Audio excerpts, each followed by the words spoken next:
Hello, good evening, and you're welcome back to the channel today. You're welcome, and today we're going to be doing the third part of our discourse on excretion.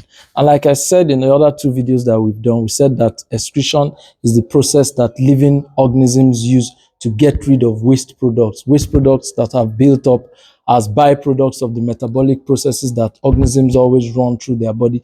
These waste products have to be pushed out of the body, and the process or the methods that are used to push out these waste products from the body is what we refer to as excretion. Now for today, we've profiled quite a number of excretory structures that are used by different organisms, but for today we'll just look at two more structures or so to just round off our discourse on excretion. And the first we'll be looking at are the lungs.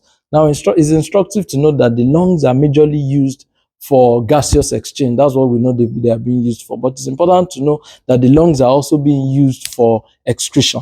And how are the lungs used for excretion? Many a times in the breath that we take in and take out as living beings, as human beings, there is moisture within that breath. And in that moisture, we have a lot of dissolved mineral salts. Mineral salts, which have been byproducts of a lot of metabolic activities that have been taking place within the body, are now expelled out of the body in the form of excretion. So that makes the lungs also to be involved in one way or the other in excretion. And this is important and instructive to note. It's also instructive to note that plants have stomata and they have lenticels. Now, these two structures are used by plants. The lenticels are usually found on the roots, the stem, and the bark of plants, while the stomata is found chiefly on the leaves of plants. And these structures are there on plants to help the plants to be able to excrete.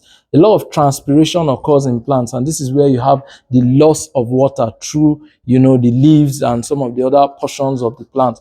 And these lenticels and the stomata make this possible because they are tiny, tiny pores that allow the loss of water through all this, they allow the loss of water. And so the plant is also able to give off water and is also able to excrete a lot of its byproducts of metabolism. Other byproducts that are excreted in the plants include resins, include tannins.